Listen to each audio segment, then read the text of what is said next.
कभी नोटिस किया है, जितना दूर हम शहरों से निकल जाते हैं उतना ही पास खुद के आ जाते हैं। हर सफ़र का एक टर्निंग पॉइंट होता है, एक ऐसा दिन जिसके बाद ट्रिप सिर्फ ट्रैवल नहीं रहती, एक एक्सपीरियंस बन जाती है।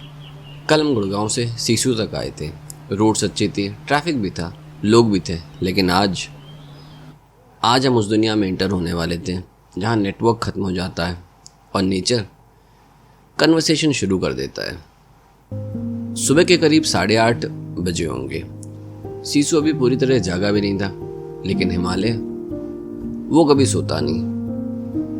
रात भर बहने वाली हवा, रिवर की आवाज़ें और सामने खड़े हुए माउंटेन्स, ये सब मिलकर एक ऐसी मॉर्निंग क्रिएट कर देते हैं ना, जो अलार्म से नहीं नेचर से शुरू होती है। लॉन्ग राइड्स का एक रिचुअल होता है। हर सुबह सेम प्रोसेस, बैग्स टाइट करो, पैनियर्स लगाओ, कैमरा बैटरीज चेक करो, टायर्स देख लो, फ्यूल कंफर्म कर लो और फिर एक बार आसमान की तरफ देख लो, क्योंकि माउंटेन्स में वेदर ही सबसे बड़ा डिसीजन मेकर होता है, स्पेशली जब आप जुलाई में ट्रैवल कर रहे हो। कई लोग सोचते हैं एडवेंचर सिर्फ डेस्टिनेशन होता है, लेकिन असल एडवेंचर प्रिपरेशन में छुपा होता है। और बस एक ट्विस्ट ऑफ थ्रॉटल के साथ में हम निकल पड़े संस्कार की तरफ। सीसू धीरे धीरे पीछे छूट रहा था और मुझे पता था अब अगला बड़ा टाउन काफी दूर है। अदुम वहां से बहुत दूर था। इस रोड की सबसे खास बात ये नहीं है कि ये ब्यूटीफुल है। इंडिया में ब्यूटीफुल रोड्स तो बहुत हैं। इस रोड की खास बात है ये तुम्हें सिविलाइजेशन से डिस्कनेक्ट कर देती है। पेट्रोल पंप कम होने लगते हैं। तांडी के बाद कोई पेट्रोल पंप मिलने नहीं वाला था अपने को। होटल्स कम होने लगे थे। जैसे ही आप जिस्पा वैली में एंटर करते हो, होटल्स तो कम ही हो जाते हैं, वहाँ पर आपको कैब्स ज़्यादा नज़र आते हैं। ट्रैफिक ऑलमोस्ट गायब। फ़ोन सिग्नल आ रहा है, जा रहा है, दारचा के बाद वो भी नहीं मिलने वाला।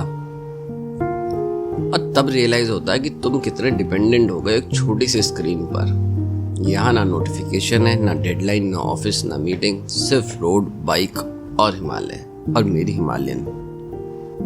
कभी कभी लाइफ को रीसेट करने के लिए वेकेशन नहीं, बस नेटवर्क का डिसअपियर होना ही काफ़ी होता है। आप शहरों में भी रहते हो और फ़ोन का नेटवर्क चले जाए, आप अपने आप को जानने लगते हो और अपने आप से बातें करने लगते हो। कहीं ना कहीं इस फ़ोन और टेक्नोलॉजी के ना हम अधीन हो गए हैं। हर 2 मिनट पे चेक करना, हर 2 सेकंड में देखना कि कोई मैसेज आया, कोई कॉल आया। पहाड़ों में ये चीज़ अपने आप बंद हो जाती क्योंकि नेटवर्क ही नहीं है। एक चीज़ मैंने नोटिस करी, जैसे जैसे हम आगे बढ़ रहे थे माउंटेन्स भी बदल रहे थे। कल जो माउंटेन्स सॉफ्ट लग रहे थे, आज वो ज़्यादा रॉ थे, ज़्यादा बड़े, ज़्यादा खामोश और शायद ज़्यादा पुराने। हिमालय को देखकर हमेशा एक बात दिमाग में आती है, हम अपनी लाइफ के प्रॉब्लम्स को कितना बड़ा समझते हैं। Promotion, EMI, target, deadline, stress, और फिर तुम इन माउंटेन्स के सामने खड़े होते हो और समझ आता है नेचर को तुम्हारे कैलेंडर से कोई फर्क नहीं पड़ता। ये माउंटेन्स हमसे पहले भी यहीं थे, हमारे बाद भी यहीं रहेंगे, और शायद इसीलिए ये इतना सुकून देते हैं। अब रोड ने अपना असली रंग दिखाना शुरू कर दिया था। कभी लूज ग्रेवल, कभी बोल्डर्स, कभी इंटरलॉक टाइल्स, कभी डस्ट, कभी फ्रेशली कट रोड। यहाँ स्पीड का कोई मतलब नहीं था, यहाँ सिर्फ कंट्रोल मैटर करता है। मोटरसाइकिल राइडिंग सिर्फ एक्सीलेटर घुमाना नहीं होता है, कभी एक्सेलरेट करना है, कभी ब्रेक नहीं लगानी, कभी स्टैंडिंग पोजीशन में राइड करनी है। ये सब रोड ही सिखाती है। और हिमालय सबसे स्ट्रिक्ट टीचर है। एक छोटी सी गलती और ट्रिप खत्म। इसलिए यहाँ कॉन्फिडेंस से ज्यादा रिस्पेक्ट जरूरी है। दारचा क्रॉस करते वक्त एक अजीब सी फीलिंग आ रही थी, जैसे हम किसी बॉर्डर को क्रॉस कर रहे हो। मैप पर तो सिर्फ एक विलेज था, लेकिन मेंटली ये सिविलाइजेशन और वाइल्डनेस के बीच की एक लाइन है जो आज हमने क्रॉस कर ली। उसके बाद रोड और भी लोनली होने वाली थी, और ऑनेस्टली मुझे वही चाहिए था। आप सोच रहे होगे आखिर कोई इतनी दूर मोटरसाइकिल से आता ही क्यों है? फ्लाइट से भी आ सकता था, कार से भी आ सकता था, लेकिन मोटरसाइकिल आपको डेस्टिनेशन नहीं, जर्नी फील कराती है। आप हवा को महसूस करते हो, टेम्परेचर चेंज को फील करते हो, हर स्मेल, हर वाइब्रेशन, हर स्टोन, और धीरे धीरे आप रोड का हिस्सा बन जाते हो।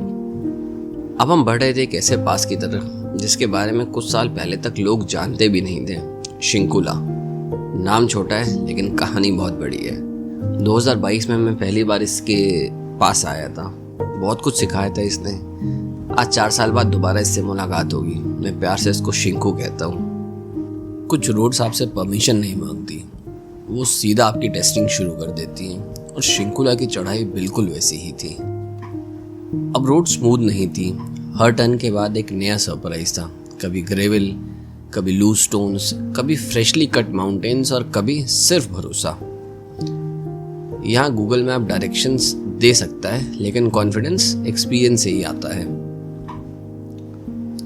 मोटरसाइकिल चलाना और मोटरसाइकिल एक्सपीडिशन दोनों अलग चीजें हैं। सिटी में हम ट्रैफिक पढ़ते हैं, यहाँ रोड को पढ़ना पड़ता है। कहाँ टायर रखो, कितनी स्पीड रखो, कब क्लच को छोड़ना है, कब स्टैंडिंग पोजीशन में राइड करनी है, हर सेकंड डिसीजन लेना पड़ता है। और हिमालय गलतियों को माफ बहुत कम करता है। एक चीज जो मुझे हमेशा माउंटेन्स में सरप्राइज करती है वो है साइलेंस। शहर में साइलेंस का मतलब होता है कुछ मिसिंग है। यहाँ साइलेंस का मतलब होता है सब कुछ परफेक्ट है। ना हॉर्न्स, ना क्राउड, ना भीड़ भाड़, ना एडवर्टाइजमेंट, ना किसी को जल्दी, सिर्फ हवा और वो आवाज जो इंजन और माउंटेन्स मिलकर बनाते हैं। और सच कहूँ उस आवाज में एक अजीब सा सुकून होता है। कभी कभी हम आंसर्स ढूंढने माउंटेन नहीं आते हैं, हम शोर से भाग के यहाँ आते हैं। और फिर रोड ने एक नया सरप्राइज दिया, वाटर क्रॉसिंग। वीडियोस में देखने में ये सिर्फ आसान सा पानी लगता है, लेकिन राइडर के लिए ये कैलकुलेशन होती है। फ्लो कितना स्ट्रांग है, नीचे बोल्डर्स है या ग्रेवल, डेप्थ कितनी है, मोमेंटम कितना मेंटेन करना है। एक गलत लाइन और मोटरसाइकिल गिर सकती है। 1 सेकेंड की हेजिटेशन और बैलेंस चला जाता है। लोग पूछते हैं एडवेंचर क्या होता है। एडवेंचर डर का अपोजिट नहीं होता भाई। एडवेंचर डर के साथ आगे बढ़ने का नाम है। जैसे जैसे ऑल्टीट्यूड बढ़ रहा था, लैंडस्केप भी बदल रहा था। पेड़ कम हो गए, हवा ठंडी हो गई और माउंटेन्स और भी ज्यादा रॉ लगने लगे थे। यहाँ नेचर डेकोरेट नहीं करती, नेचर बस एग्जिस्ट करती है। और शायद इसी सिंप्लिसिटी में इसकी ब्यूटी छुपी है। अगर हिमालय बोल सकता है तो शायद कहता, तुम बस गेस्ट हो, रिस्पेक्ट के साथ गुजरना। और फिर दूर से प्रेयर फ्लैग्स दिखने लगते हैं। एक छोटा सा कलर पूरे माउंटेन्स के बीच में, और मुझे समझ में आ गया कि हम शिंकुला के करीब है। हर पास की एक फीलिंग होती है। खारदुंगला एक्साइटमेंट देता है, बारालाचा रिस्पेक्ट सिखाता है, लेकिन शिंकुला क्यूरियोसिटी जगाता है, क्योंकि ये अभी भी हिमालय का रिलेटिवली अनएक्सप्लोर्ड चैप्टर है। रोड के हर टर्न पर लग रहा था बस अब समिट आ जाएगा, लेकिन माउंटेन्स कभी जल्दी डेस्टिनेशन नहीं देते, वो पहले पेशेंस सिखाते हैं। और फिर फाइनली शिंकुला। पता नहीं इस जगह में ऐसा क्या है, लेकिन यहाँ उतरते ही ऑटोमेटिकली आवाज धीमी हो जाती है। शायद माउंटेन्स के सामने इंसान कुछ ज्यादा ही छोटा महसूस करता है। ये प्रेयर फ्लैग्स बस कपड़े के टुकड़े नहीं है, ये उन हजारों लोगों की दुआएं हैं जो इस रोड से गुजरे हैं, और शायद उन लोगों की भी जो कभी वापस नहीं गए। माउंटेन्स हमें कॉन्कर करने के लिए कभी नहीं बने हैं, हम बस कुछ देर के लिए इनके मेहमान होते हैं, और हर मेहमान की तरह रिस्पेक्ट के साथ जाना चाहिए। यहाँ खड़े होकर एक अजीब सा रियलाइजेशन होता है, हम अपनी लाइफ में कितना भी भाग रहे हैं, नेचर कहीं नहीं जा रही है, हजारों सालों से यहीं खड़ी है। शायद इसीलिए जब भी लाइफ कॉम्प्लिकेटेड लगती है, लोग माउंटेन्स की तरफ अपने आप भागे चले आते हैं, क्योंकि माउंटेन्स सॉल्यूशन नहीं देते, पर्सपेक्टिव देते हैं। लेकिन मुझे बिल्कुल आइडिया नहीं था कि असली सरप्राइज अभी बाकी था। एक ऐसा माउंटेन जिसे देखकर कैमरा भी रुक जाता है और वक्त भी। उसका नाम है कॉम्बो रेंजन। माउंटेन्स की एक बात मुझे हमेशा हैरान करती है, जिस रास्ते से तुम ऊपर जाते हो वापस वही रास्ता से नीचे भी उतरते हो, लेकिन इंसान वो नहीं रह जाता। शायद इसीलिए हर पास क्रॉस करने के बाद में ऐसा लगता है कि जैसे कुछ पीछे छूट गया हूं। शिंकुला पीछे रह गया था, लेकिन उसकी खामोशी अभी भी मेरे साथ चल रही थी, और सामने एक नई दुनिया खुल रही थी। ये हिमालय था, लेकिन वैसा नहीं जैसा हम पोस्टकार्ड्स में देखते हैं। यह हर माउंटेन का कलर अलग था, हर वैली का टेक्सचर अलग था, और हर किलोमीटर एक नई पेंटिंग जैसा लग रहा था। कभी कभी सोचता हूँ नेचर को इतना परफेक्ट बनाने की जरूरत भी क्या थी। फिर लगता है शायद परफेक्शन उसकी हॉबी है। अब रोड और भी ज़्यादा लोनली हो गए थे। पिछले 1 घंटे में ना कोई सिटी, ना मार्केट, ना हॉर्न, ना रश, सिर्फ हम और हिमालय और मेरी हिमालयन। एक वक्त था जब मुझे साइलेंस अनकंफर्टेबल लगता था। अब मैं चाहता था ये साइलेंस कभी खत्म ही ना हो। शायद इसी फीलिंग को फ्रीडम कहते हैं, जहाँ किसी को प्रूव नहीं करना, कहीं जल्दी नहीं पहुंचना, बस राइड करते जाना। रोड अच्छी हो, गाड़ी में पेट्रोल हो, अब बस राइड करो और राइड करो। अब पादुम ज़्यादा दूर नहीं था। बॉडी थक चुकी थी, बैक पेन भी था, डस्ट भी थी, लेकिन दिल कभी इतना हल्का नहीं लगा। एडवेंचर बॉडी को थकाता है, लेकिन सोल को रिचार्ज कर देता है, और शायद इसीलिए हम बार बार माउंटेन्स में लौट कर आते हैं। और फाइनली पादुम मैप पर एक छोटा सा टाउन है, लेकिन राइडर्स के लिए ये एक माइलस्टोन है। इस टाउन तक पहुंचने का मतलब है सिर्फ डिस्टेंस कवर करना नहीं, एक ड्रीम को रियलिटी में बदलना होता है। आज सिर्फ एक डेस्टिनेशन अचीव नहीं हुई थी, एक मेमोरी क्रिएट हुई थी जो शायद जिंदगी भर मेरे साथ रहेगी। लोग अक्सर पूछते हैं माउंटेन्स में ऐसा क्या है कि तुम बार बार माउंटेन्स चले जाते हो।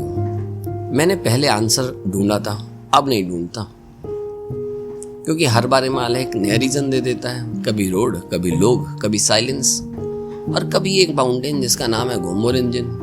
अगर कभी लाइफ बहुत फास्ट लगने लगे तो एक बार यहाँ जरूर आना। हो सकता है तुम्हें आंसर ना मिले, लेकिन एक नया नजरिया जरूर मिलेगा। मैं था अंकित, और ये थी जाऊ जी की ज़ंस्कार एक्सपेडिशन। हर लॉन्ग राइड के बाद में एक अजीब सा साइलेंस होता है। हेलमेट उतर जाता है, ग्लव्स भी, लेकिन दिमाग अभी भी राइड कर रहा होता है। पूरे दिन की हर इमेज एक एक करके वापस आती है। शिंकुला, वो एंडलेस वैलीज और गोम्बोरेंजिन कभी कभी एक ही दिन पूरी जिंदगी के बराबर यादें दे देता है। मोटरसाइकिल से सफ़र करने का सबसे बड़ा रिवॉर्ड डेस्टिनेशन नहीं होता है, वो फीलिंग होती है जब तुम इंजन बंद करते हो और रियलाइज़ करते हो कि तुम सच में पहुंच गए हो। आज का दिन सिर्फ एक राइड नहीं था, एक क्लासरूम था, और टीचर हिमालय। आज माउंटेन ने फिर से एक बात सिखा दी, नेचर को कोई जल्दी नहीं होती।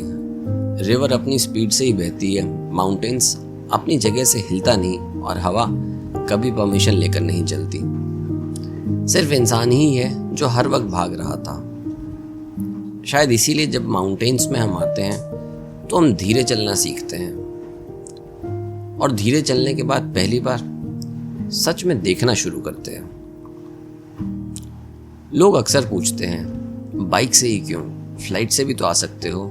बिल्कुल आ सकते हैं, लेकिन फ्लाइट तुम्हें डेस्टिनेशन तक लेके जाती है, मोटरसाइकिल तुम्हें हर किलोमीटर जीना सिखाती है।